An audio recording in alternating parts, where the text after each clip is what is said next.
Papadudod Stories. Dito sa Papadudod Stories. Papadudod Stories. Dear Papa Dudut, isang magandang Stories. May nagmamahal sa'yo. Papadudod Stories. Papadudod Stories. Dear Papa Dudut, sa lahat po ng mga nakatutok ngayon, huwag pong kalimutan mag-like, mag-share at mag-subscribe. Maraming salamat po sa inyong lahat.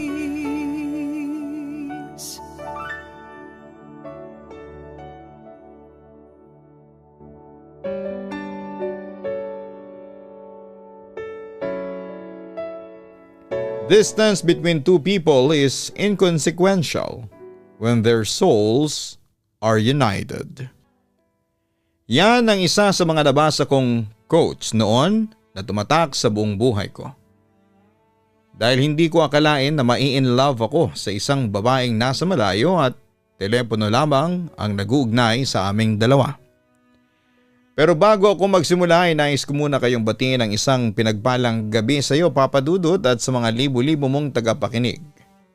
Siya nga pala, ako po si Drew, 36 years old at ngayon ay kasalukuyang nagtatrabaho bilang loan agent ng isang financial institution dito sa Makati. Nalaman ko ang tungkol sa YouTube channel mo na Papadudod Stories sa pamamagitan ng pinsan kong babae na matagal ng subscriber. Siya mismo ang nagkumbinsi sa akin na sumulat dahil meron daw akong love story na kakaiba and worth sharing daw. Kaya heto, napapayag na rin niya akong sumulat at kahit na busy ako sa trabaho ay pinilit ko pa rin tapusin ang sulat kong ito. Papadudot, nagkaroon ako ng girlfriend noon, si Jamil. Nakilala ko siya sa isang fast food chain kung saan isa siyang service crew. Nang mga panahong yon ay isa naman akong messenger ng isang kumpanya. And to make the story short ay naging magkaibigan kami ni Jamil hanggang sa nauwi kami sa pag-iibigan. Papadudot, at the same time I was convinced na si Jamil na talagang babaeng nakalaan para sa akin. We even planned our wedding and our future. Pero matapos ang ilang taong relasyon namin ay nagpasya si Jamil na mag-ibang bansa. Doon ay naging domestic helper siya sa Jeddah habang ako naman ang mga panahong yon ay nakapasa sa scholarship program ng isang foundation at nagpatuloy ako sa pag-aaral sa kolehiyo. Papadudot, maraming pagsubok na ang dumating sa relasyon namin ni Jamil. Simula nung nagkahiwalay kami, nahirapan talaga kami sa long distance relationship. Pero nakaya namin yon dahil na rin sa determinasyon naming isalba ang aming relasyon. Samantala isang araw, "Hello Jamil?" Nasasabi kong sabi sa aking girlfriend na nasa kabilang linya. "Anong ginagawa mo ngayon?" Malambing na tanong niya sa akin. "Eto, nag-review ako para sa final exams namin bukas." Sagot ko naman sa kanya. Napahagighik si Jamil sa kabilang linya. "Nako, mukhang naistorbo pa yata kita." "Naku, hindi Jamil, sa katunayan nga naghahanap ako ng inspirasyon ngayon para makapag-review ako ng maayos. Buti nga tumawag ka, at least confident na akong mape-perfect ko na ang exams namin. May inspirasyon na kasi ako sa pag-review." Sabi ko naman sa kanya. "Kumusta ka na dyan sa Jeddah?" Tanong ko pa sa kanya. "Eto, ayos lang. Mabait naman ang mga amo ko, lalo na yung anak nilang lalaki. Alam mo ba, madalas akong bigyan ng allowance na pang shopping." Natutuwang balita pa niya sa akin. "Talaga? Ang swerte mo naman kung ganun. Masaya ako noon para sa aking girlfriend. Ikaw, kumusta naman ang pag-aaral mo dyan sa Maynila? Balita ko kay Ryan dinslister ka." Pagbati pa niya sa akin. "Salamat. Tama ka. Dinslister nga ako. Alam mo naman kailangan ko magsumikap sa pag-aaral. Para kapag nakatapos ako hindi ka na magtrabaho dyan bilang domestic helper sa Jeddah. At saka para sigurado na ang future nating dalawa." Ang sabi ko sa kanya. Jamil, namimiss na kita. Ako nga rin namimiss na rin kita. Segunda ni Jamil. Gusto ko na nga matapos itong kontrata ko para makasama na kita. Drew, ako pa rin ba nag-iisang babae dyan sa puso mo? Agad ko naman siyang binigyan ng kasagutan. Oo naman, alam mo namang ikaw lang ang mahal ko, hindi ba? Teka, bakit mo ba naitanong yan ha, Jamil? Siyempre, malayo ako sa'yo. Baka naman may iba ka ng girlfriend dyan, katwiran niya sa akin. Natawa lamang ako sa kanyang sinabi. Jamil, wala akong ibang babae rito maliban sa'yo. Ikaw lang ang loves ko. At saka ikaw lang yung gusto kong mapangasawa. Alam mo Jamil, marami na akong plano para sa atin. Paniniguro ko sa kanya. Talaga ba? Nasasabik niyang wika sa akin. Makatapos lang talaga ako Jamil at maging stockbroker agent. Hindi mo na kakailanganin pang magtrabaho sa ibang bansa kasi malaki na ang kikitain ko, tapos kapag nakaipon na tayo magtatayo tayo ng sarili nating negosyo. Pero bago ang lahat pagka-graduate ko magpapakasal na tayong dalawa.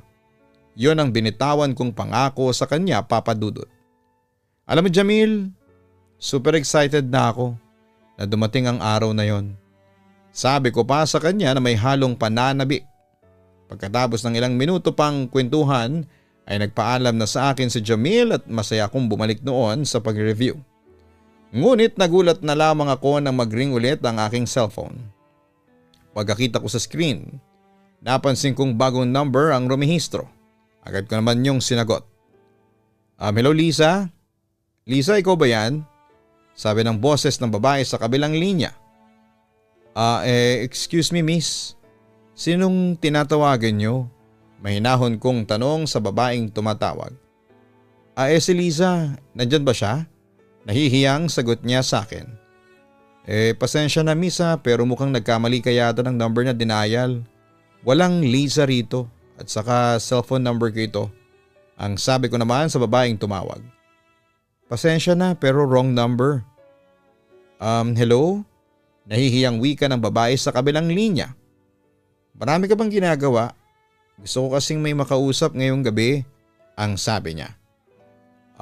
Nag-review kasi ako ngayon para sa exams ko bukas. Inform ko noon sa babae.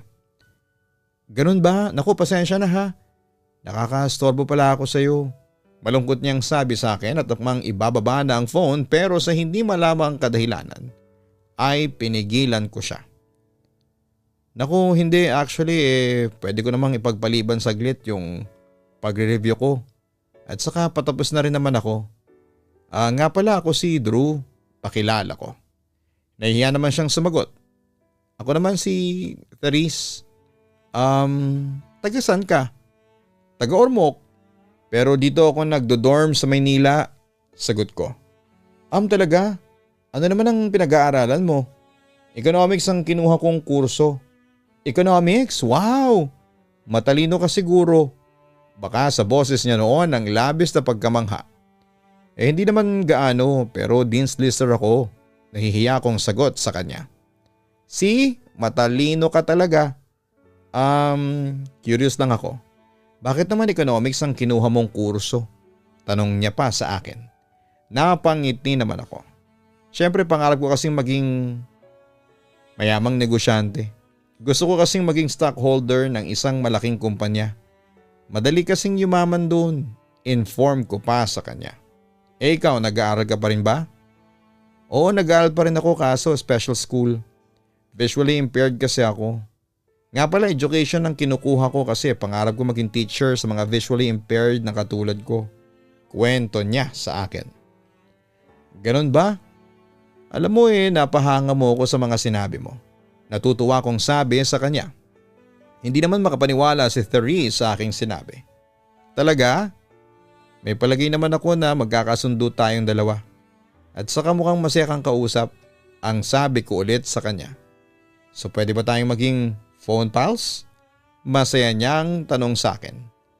O naman Therese, phone pals na tayo simula ngayon. Masaya ko ring balita sa bago kong kaibigan. Papadudot simula noon ay naging mag-phone pals na kami ni Therese. Madali ko naka-vibe si Therese dahil cheerful siya. bubbly, friendly at optimistic. At dahil kay Therese, kaya nawawala ang pangungulila ko sa girlfriend ko. Masaya kasing kausap si Therese bukod sa magaling siyang magsimula ng usapan. Papadudot dumating ang panahon at mas lumalim pa ang friendship namin ni Therese. Nang mga panahong yon ay nasasabi ko na sa kanya ang mga personal na bagay tungkol sa akin. Si Therese din ang hinihingan ko ng payo sa tuwing nagkakaroon kami ng problema ni Jamil. Tulad na lamang isang gabi. "Hello Drew, kumusta ka na?" Bati sa akin ni Therese. Halatang tuwang-tuwa siya na makausap ulit ako sa cellphone. Samantala, nagbuntong hininga naman ako bago nagsalita. "Ay, hindi ako okay eh." "Bakit naman? Si Jamil ba? Hindi ka pa rin ba niya tinatawagan hanggang ngayon?"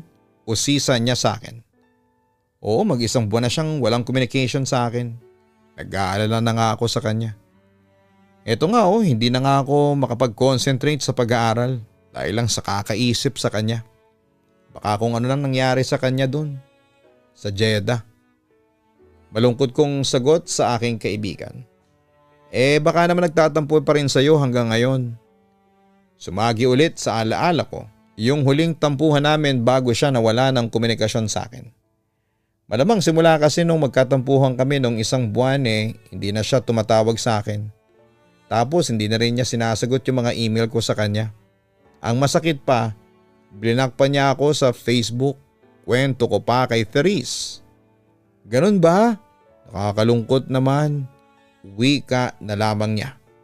Bakas ko sa kanyang boses ang labis na kalungkutan. "Alam mo Therese, nasasaktan na ako sa ginagawa sa akin ni Jamil. Masakit pala na baliwalain ka ng taong mahal mo. Nagpakumbaba na nga ako kay Jamil. Ilang beses ako nag-email sa kanya para humingi ng sorry pero wala lang sa kanya. Masakit sa akin yun kasi kung tratuhin niya ako parang napakalaki ng mga kasalanang nagawa ko sa kanya. Paglalahad ko. Drew, lakasan mo lang ang loob mo. Huwag mong pabayaan ang sarili mo nang dahil lang sa girlfriend mo. Huwag mong pabayaan ang pag-aaral mo at saka malay mo, kausapin ka ulit ni Jamil. Huwag kang mawala ng pag-asa Drew." Payo pa niya sa akin. Ikaw, kumusta ka na?" Agad naman siya nag-response sa akin. "Eto, tulad ng nararamdaman mo nasasaktan din ako sa mga oras na ito. Pero nilalakasan ko na lang ang loob ko. Alam mo ba, kanina nag-away sina nanay at tatay. Nakumpirma kasi ni nanay na may ibang babaeng nabuntis si tatay. Ayun, nag-impake si tatay kanina at sasama na raw sa kabit niya. Kaya heto, iyak nang iyak si nanay. Dinadamayan ko nga ngayon eh." "Ganun ba?" Nalungkot naman ako. Napagtanto kong pareho pala kaming malungkot at nasaktan ni Therese ng mga sandaling yon. Sa totoo lang naiisip ko na siguro blessing na rin yung pag-alis ni tatay sa bahay namin. Kasi kung palagi siyang naririto sa bahay, palagi na lang niyang pinagbubuhatan ng kamay si nanay. Tapos kamalas-malasan pa pati ako sinasaktan din ni tatay. Kaya nga para akong nabunutan ng tinig sa lalamunan sa pag-alis ni tatay. Yun nga lang syempre si nanay nasasaktan pa rin kasi mahal na mahal niya si tatay. Kwento pa niya sa akin. Buti naman at nanatiling matatag ka pa rin sa kabila ng mga maraming pagsubok na dumarating sa buhay mo. Ang sabi ko naman sa kanya. Isa talaga sa hinahangaan ko kay Therese ay ang pagiging matapang at matatag. Kung tutuusin kasi mas marami pa siyang pagsubok na pinagdaraanan kesa sa akin. Kailangan kong maging matatag kasi hindi ba? Bulag na nga ako tapos hindi pa ako lalaban sa mga pagsubok. Ano na lang ang mangyayari sa akin? Kinakawawa ko lang ang sarili ko. Katwiran pa niya sa akin. Ikaw Drew, sinasabi ko sa'yo, magpakatatag ka ha. Simple pa lang yung problema mo kumpara sa iba pero sila nananatiling matapang. Kahit na mas mabigat pa ang problema nila kaysa sa'yo. Pagpapatuloy pa niya. At dahil naman kay Therese kaya nagkaroon pa rin ako ng pag-asa sa girlfriend ko. Tama ka. Sige, tatatagan ko ang sarili ko. Hindi rin ako susuko sa pag-i-email kay Jamil hanggat hindi siya nag-respond sa akin. Papadudot si Therese ang naging karamay ko sa mga panahong down na down ako dahil sa mga problema ko. Dahil kay Therese kaya naging matatag ako sa kabila ng pagdating ng mga pagsubok sa buhay ko. Kaya nga sobra ang paghangang ibinigay ko kay Therese dahil kaya niyang pagaanin ng kalooban ko. Samantala sa kabila ng pagtibay ng friendship namin ni Therese ay siya namang pagtamlay ng relasyon namin ni Jamil. Papadudot ginawa ko ang lahat para isalba ang relasyon namin. Pero sa kasamaang palad ay bumitaw si Jamil sa pakikipaglaban sa relasyon namin. Drew, gusto ko na makipag-break sa'yo. Diretsang wika ni Jamil sa akin sa kabilang linya. Ano? Pero bakit? Jamil naman. Gusto kong tumutol noon sa kanyang sinasabi. Narealize ko na hindi na mag-work ang relasyon natin kung palagi na lang tayong ganito. Drew, gusto kitang makasama pero magkalayo tayong dalawa. Hindi kita mayakap, hindi kita mahalikan. Gusto kitang makasama pero hindi po pwede kasi magkalayo tayong dalawa. Nakakasawa na yung ganitong setup, Drew. Katwiran pa niya sa akin. Pero nangako tayo sa isa't isa, hindi ba? Nangako tayo na magmamahalan tayo at magkasama habang buhay. Giit ko sa kanya. Ngunit hindi pinansin ni Jamil ang sinabi ko. Para bang wala na siyang pakialam pa kahit na masaktan pa ang kalooban ko. Pero ang tanong, magkasama ba tayong dalawa ngayon? Hindi. At saka hindi ka ba nagtataka kung bakit palagi na lang tayong nagkakatampuhan? Dahil yun sa setup nating dalawa. Drew, hindi ako maligaya sa sitwasyon natin. Ayaw ko na. Diretsa niyang sabi sa akin. Samantala ay hindi ko na napigilan noon ang pagdaloy ng emosyon ko. Napaiyak na ako noong oras na yon. Dahil lang doon ay makikipaghiwalay ka na sa akin. Jamil naman, bakit ka naman ganyan? Teka, baka naman kaya ka nakikipaghiwalay sa akin may bago ka nang minamahal dyan. Wala Drew, wala. Deny niya sa akin.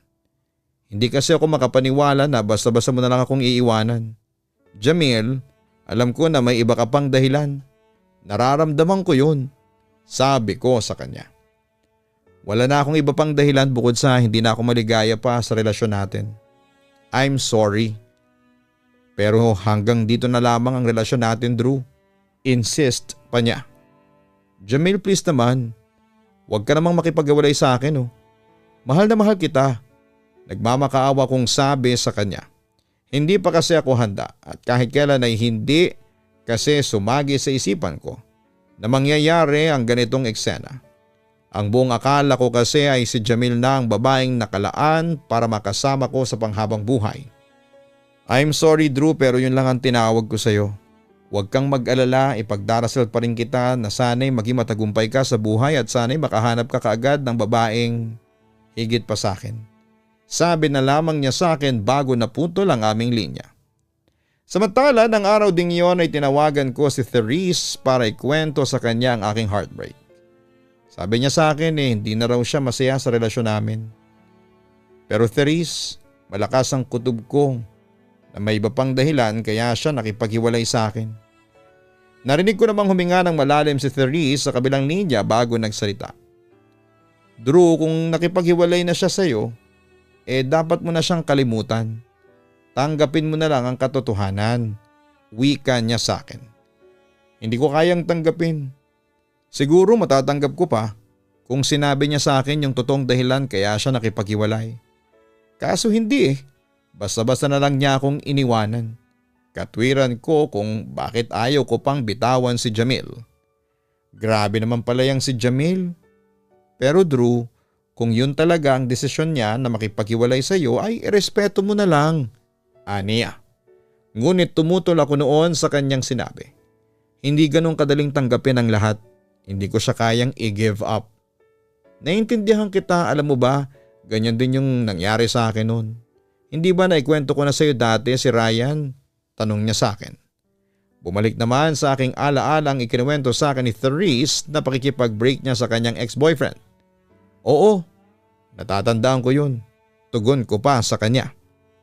Nagkwento naman si Therese pagkatapos. Katulad ng sinapit mo ngayon. Iniwan din ako ni Ryan ng walang malinaw na dahilan. Basta ang sabi lang niya sa akin, hindi na siya masaya. Siyempre masakit yun sa akin. At nagmakaawa ako noon sa kanya na huwag niya akong hiwalayan. Ang ending ayun, hiniwalayan pa rin niya ako at pinagpalit sa ibang babae. Drew nung una, walang araw at gabi akong hindi umiiyak sa kakaisip kay Ryan pero na-realize ko rin na bakit ba ako magpapakaloka sa kanya? Bakit ba ako iiyak sa kanya? Bakit ko hahayang maging malungkot ang sarili ko habang siya ay masaya na sa piling ng iba? Kaya ang ginawa ko sinubukan ko mag-move on. Pero hindi ganun kadali na mag-move on. Ang sabi ko naman sa kanya. Oo, hindi madali ang mag-move on. Pero kung desidido kang mag-move on, makakalimutan mo din yung taong nagpasakit sa iyo. Drew, sige, subukan mo pa siyang suyuin at kulitin na makipagbalikan siya sa iyo. Pero kung sa tingin mo wala nang pag-asa pang magkabalikan kayo, bakit mo ipagsisiksikan ang sarili mo sa kanya? Magkaroon ka ng respeto sa sarili mo. Mahalin mo muna ang sarili mo bago ka magmahal ng iba. Payo pa niya sa akin. Papadudot ng mga panahong yon bagsak na bagsak ako dahil sa pakikipaghiwalay sa akin ni Jamil. Pero sandali ko lang ininda ang sakit dahil agad akong iniligtas ni Therese. Siya ang nagpalakas ng loob ko. Siya ang naging karamay ko sa pag-iyak ko at pangungulila kay Jamil. Ginawa niyang lahat para maibsan ang kaunti ang sakit sa dibdib ko. At nagtagumpay naman siya, papadudot, dahil madali akong nakamove on sa heartbreak ko. Sa kabilang banda ay doon ko na-realize ang kahalagahan ni Therese sa buhay ko. Kaya nga labis ang pasasalamat ko noon sa Diyos. Dahil binigyan niya ako ng isang mabuting kaibigan na katulad ni Therese. Papadudot, dahil kay Therese kaya ako nakalimutan kaagad si Jamil. At madali akong nakamove on at samantala'y bumawi din ako sa mga kabutihan sa akin ni Therese dahil dinamayan ko rin siya sa mga oras na kailangan niya ng tulong tulad na lamang isang gabi. Tumawag sa akin ng si Therese para ibalita na kamamatay lang ng mama niya noong isang araw. Nang marinig ko yon ay sobra talaga akong nalungkot para sa kanya. Alam mo, nalulungkot pa rin ako sa pagkamatay ng nanay mo. Alam mo, ganyan din yung naramdaman ko nung mamatay si mama. Masakit talaga sa una pero masusurvive mo rin. Payo ko naman sa kanya. Hoping na mapapalakas ko ang kanyang loob sa panahong yon. Drew, maraming salamat sa pakikiramay mo sa akin ha. Alam mo, kung wala ka siguro iyak ako ng iyak ngayon. Malungkot na sabi niya sa akin. Therese, hindi ba sinabi ko sa iyo magpakatatag ka? Ikaw ang nagturo sa akin noon Narinig ko naman ang pagsang-ayon ni Therese sa sinabi ko. Oo, heto nga pinipilit kong magpakatatag. Iniisip ko na lang na masaya si nanay saan man siya naroroon. Saan ka na ngayon nakatira? Nag-aalalang tanong ko sa kanya. Narito na ako ngayon sa pangangalaga ng tita ko sa Surigao. Sagot niya. Sayang naman. Gusto sana kitang puntahan dyan kaso masyadong malayo ang distansya natin. Nasa Maynila ako, ikaw nasa Surigao. Nangihinayang kong sabi sa kanya. Pero parang magkalapit na rin tayo kapag magkausap tayong dalawa sa cellphone. Wika naman niya sa akin. Pero alam mo ba, nag-iipon na ako ng pera para makapunta dyan sa Surigao. Actually, nagpaalam na nga ako sa papa ko na pupuntahan kita dyan. Inform ko naman sa kanya. Nakaramdam naman ng excitement si Therese sa sinabi ko. Talaga, gusto ko yan. At saka excited akong makita ka. Alam mo na, hindi ko pa kasi nakikita ang itsura mo. Maski rin ikaw ay hindi pa ako nakikita. Sa Facebook sana kaso ang sabi mo sa akin walang Facebook account ka. Ang sabi ko naman. At saka idagdag mo pa na hindi ako masyadong marunong gumamit ng computer. Dagdag pa niya habang natatawa. Pero di bali, magkikita at magkikita pa rin tayong dalawa. Darating din ang tamang panahon para sa atin, kampante kong sagot sa kanya. Siya nga pala, kumusta na kayo ni Jamil? Tanong naman niya sa akin. Ay nako, wala na kaming pag-asa magkabalikan. Naalala mo? Nagme-message ako sa kanya. Kahit nga sa email, ginawa ko na rin. Pero wala. Tama ka, meron na siyang ibang mahal. Actually, kakakasal lang niya sa anak ng amo niyang Arabo. Masaya na si Jamil sa buhay niya. Ang kwento ko sa kanya. Ang tanong tanggap mo naman ba? Mabilis naman akong sumagot sa katanungan niya. Oo naman, tanggap ko na ang katotohanan. Kaya wala na akong hurt feelings ngayon. Therese? O bakit Drew? I love you. Bigla kong nasabi sa kanya. Ewan ko ba Papa Dudut pero hindi ko na kontrol noon ang pagdulas ng aking dila. Ha? Anong sabi mo? At dahil sa too late na para baguhin ang aking statement ay nakaisip na lamang ako ng magandang katwiran. O bakit parang nagulat ka pa? Bakit wala bang karapatang magsabi ng I love you sa isang kaibigan?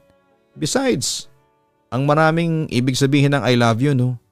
Merong I love you para sa syota, sa kaibigan, sa magulang, sa kapatid, sa anak. Natawa naman si Therese sa katwiran ko. Ginulat mo ako dun ha. Sige na nga I love you na rin. O ayan tumatawa ka na at least napasaya naman kita. Natatawa ko ring sabi sa kanya.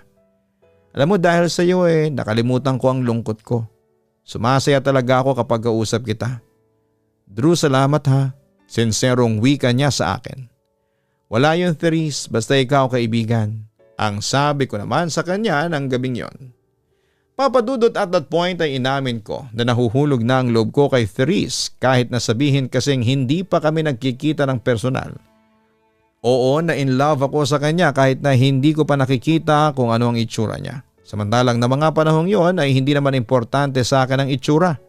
Kaya masasabi kong tanggap ko. Kahit ano pa ang itsura ni Therese. Papa Dudut nagpatuloy ang friendship namin ni Therese at sa pagdaan ng araw ay mas lalong tumindi ang pagmamahal ko sa kanya. Pero isang araw ay isang tawag mula kay Therese ang nagpagulantang sa akin. Drew, I'm sorry pero ito na ang huling tawag ko sa iyo. Nagulantang naman ako sa aking narinig. Ha bakit? Therese, bakit? Teka, akala ko ba magkaibigan tayo? Akala ko ba wala tayong iwanan? Nagtataka kong sabi sa kanya habang pinapaalala ko sa kanya ang pangako namin sa isa't isa na walang iwanan. Patawarin mo ko pero hindi ko na matutupad yun. Umiiyak na tugon pa ni Therese sa akin. Pero bakit nga Therese? Bakit? Git ko sa kanya. Hindi ko pwedeng sabihin ang dahilan. Baka kasi lalo kang mag-alala sa akin. Katwiran niya. For heaven's sake Therese, sabihin mo naman sa akin ang totoo. Ano bang dahilan bakit agad-agad naman ang desisyon mong itigil na ang tawagan natin? Giit ko naman. Drew, nagpapasalamat ako sa 8 buwan nating pagiging magkaibigan sa cellphone. Pero ayaw ko mang gawin ito ay kailangan. Kailangan kong magsakripisyo. Naiiyak niyang sagot sa akin. Therese, nasasaktan ako sa ginagawa mo. Alam mo kung bakit? Mahal lang naman kasi kita. Pagtatapat ko sa kanya. Oo, maaring hindi pa tayo nakikita ng personal. O maaring hindi ko pa nakikita ang itsura mo pero yung mga nararamdaman ko hindi ako pwedeng magkamali. Therese, mahal kita. Giit ko pa sa kanya. Patawarin mo ako pero hindi ko mapapantayan yung pagmamahal mo sa akin. Malungkot niyang sagot sa akin. Hindi ko naman hinihingi sa iyo na mahalin mo rin ako. Pero kahit man lang sana kaibigan, ayos na sa akin yun. Yung nag-uusap tayong dalawa sa phone. Basta wag mong ititigil ang tawagan nating dalawa. Pakiusap ko naman sa kanya na sana'y magbago ang isipan niya at hindi niya ako tuluyang iwanan. Kaso Drew, hindi na talaga po pwede. Hanggang dito na lang tayo. Salamat sa lahat-lahat. Makakahanap ka pa ng phone pal ng higit sa akin. Makikita mo rin ang babaeng nagmamahal sa iyo ng tama. Sa tamang panahon. Pagkatapos noon ay nagpaalam na siya sa akin at yun na. Ang huling beses na maririnig ko ang kanyang boses. Papa Dudut, pagkatapos noon ay araw-araw na akong umiiyak. Hindi ko kasi matanggap ang nangyari kaya madalas kong tawagan si Therese pero madalas na niyang nire-reject ang mga tawag ko. Hanggang sa dumating na nga ang panahong tuluyan nang nawala ang komunikasyon namin dahil naging unattended na ang cellphone number niya. Samantala sa pagkawala ni Therese sa buhay ko ay unti-unting nawala ang interes ko sa paligid. Bagamat nagko-concentrate ako noon sa pag-aaral pero masasabi kong naging malungkot na ang buhay ko. Nawala na ako ng sigla at naging negatibo na ang pananaw ko sa mundo. Tumagal pa ng ilang buwan ang pangungulila ko kay Therese hanggang isang araw. Hello? Si Therese po? Tanong ko sa matandang babaeng sumagot sa kabilang linya. Pwede po ba siyang makausap? Drew, wala na si Therese. Sagot naman sa akin ang matandang babae na nagpakilala noon bilang tita ni Therese. Ha, ano pong ibig ninyong sabihin? Nagulantang ako noon sa narinig ko at aaminin kong nanginginig ang buong katawan ko dahil sa sobrang takot noon. Wala na ang pamangkin ko. Hindi na siya babalik, patay na si Therese. Kakalibing lang niya kahapon. Inform sa akin ang tita ni Therese. Sa puntong yun ay napaiyak na ako sa sobrang pagkagulat at pagdadalamhati. Totoo po ba yung sinasabi ninyo? Oo, patay na ang pamangkin ko. Namatay siya sa sakit na HIV. Pagtatapat pa ng kausap ko sa kabilang linya. HIV? Pero bakit po? Bakit po siya nagkaroon ng ganun? Naguguluhang tanong ko. Na-aksidente si Therese noon at kinailangan niya ng dugo. Nasalinan siya ng dugong positibo sa HIV. Ayon, pagkaraan ng isang taon, nagsimula nang magkaroon ng pagbabago sa katawan niya. Nabulag siya, nagbago ang itsura niya. Kwento pa nito sa akin. Nanlumo naman ako sa aking narinig. Diyos ko. Alam mo ba, nagkikwento ka sa akin ng pamangkin ko. Sabi niya ay mag-best friends daw kayo. Hindi raw nakokompleto ang araw niya kapag hindi ka raw niya nakakausap. At saka tamang-tama yung dating mo sa buhay niya. Kasi nung mga panahong yun ay lugmok na si Therese. Wala na siyang kapag-apagasang mabuhay ng masaya. Pero ginawa mong lahat para mapasaya siya kahit man lang sa maikling panahon. Drew, bago mamatay si Therese ay sinabi rin niya sa akin na gusto niyang humingi ng tawad sa iyo. Kasi iniwan ka niya ng walang dahilan. Drew, nagawa lang niya. Naiwanan ka kasi natatakot siya na malungkot ka sa oras na mamatay na siya. Ayaw kanyang maging malungkot. Hindi raw siya matatahimik. Ginawa niya yon para makalimutan mo siya agad. Pahayag sa akin ang tiyahin niya. Pero hindi po ba niya naisip na mas nasasaktan ako noon? Dahil sa ginawa niya? Ang sabi ko naman sa tita niya. Alam mo ba, Drew? Bago siya mamatay ay sinabi niya sa akin na gusto ka raw niyang tawagan para humingi ng tawad kasi hindi na niya nagawa. Kasi nung araw na yun bumigay na rin ang sarili niya. Drew, pinagsisihan na ni Therese ang ginawa niya sa iyo. Sana mapatawad mo na siya. Pakiusap sa akin ang tita niya. Na nooy humahagulhol na sa kabilang linya. Opo, napatawad ko na po si Therese doon. Napagulhol na rin po ako ng sandaling yon, Papa Dudut. At saka Drew, may sinabi pa siya sa akin. Mahal ka raw niya. Ha, talaga po? Lalong nasaktan ang aking puso nang marinig ko ang sinabing yon ang tiyahin ni Therese. Drew, mahal na mahal ka ng pamangkin ko. Nung huling tawag niya sa iyo ay pinagtapat niya sa akin ang lahat na mahal ka raw niya, kaso natatakot siyang mahalin mo siya kasi nga ayaw kanyang masaktan kapag namatay na siya. At saka natatakot din siya na baka talikuran mo siya dahil sa sakit at itsura niya. Dagdag pa niya. Agad ko namang ipinagtapat sa kausap ko ang totoo kong nararamdaman para kay Therese. Tita, minahal ko po ang pamangkin ninyo kahit na sa cellphone lang ang ugnayan naming dalawa. Wala akong pakialam kung ano man ang itsura niya o sakit niya. Minahal ko siya kasi siya ang sinasabi ng puso at utak ko. Tita, masakit nga lang sa akin at hindi ko na iparamdam sa kanya ng personal na mahal ko siya. Sayang po talaga. Sayang. Papa Dudut, hindi ko matanggap ang nangyari kay Therese. Masyado akong nasaktan. Mas masakit ang naramdaman ko doon kesa sa naramdaman ko noong hiniwalayan ako ni Jamil. Papa Dudut, doon ko na-realize na labis kong minahal si Therese kaya sa pagkamatay niya ay gumuho noon ang mundo ko. Matagal-tagal din ang inabot bago ko tuluyang natanggap na wala na si Therese. Samantala sa tulong ng tita niya ay napuntahan ko ang puntod ni Therese sa Surigao. Kaya simula noon ay taon-taon na akong nagdadala ng bulaklak sa puntod niya. Palagi ko ring sinasama si Therese sa mga dasal ko sa Diyos na sana'y masaya na siya saan man siya naroroon. Papa Dudut, sa puntong ito ay aaminin ko sa inyo na mahal ko pa rin si Therese hanggang ngayon. Kung papipiliin ako ng makakasama habang buhay ay siya pa rin ang pipiliin ko. Pero dahil sa wala na siya ay wala na sa plano ko ang mag-asawa o magmahal ng ibang babae.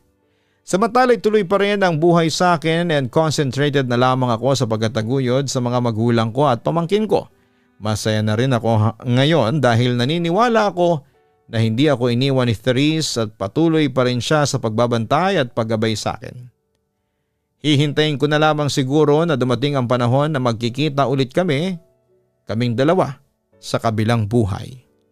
Papa Dudut, hanggang dito na lamang po ang liham ko at sana'y nabasa niyo po ito at may upload sa inyong YouTube channel para mapakinggan ko. Muli ay maraming salamat. God bless sa inyong lahat and more power sa inyo, Papa Dudut. Lubos na gumagalang, Drew.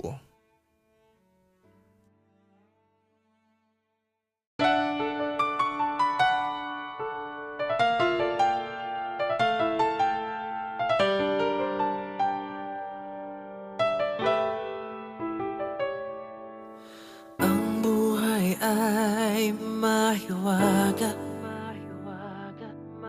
laging may lungkot at saya. Sa Papa Dudut Stories, laging may karamay ka.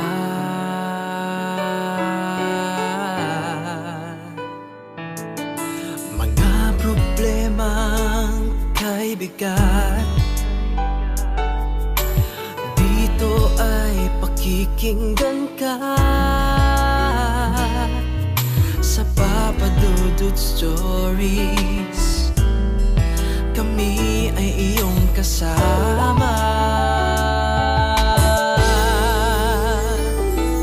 Dito sa Papa Dudut Stories, ikaw ay hindi nag-iisa.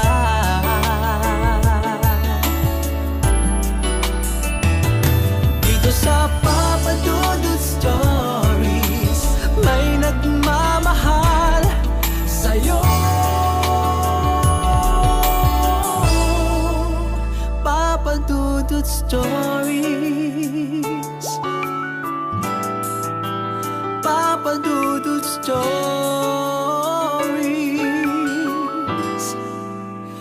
Papa Dudut Stories.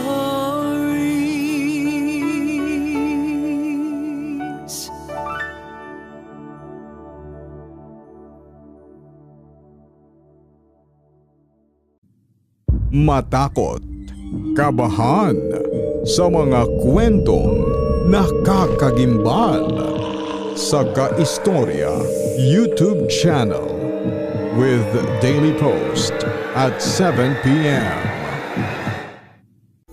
Dito sa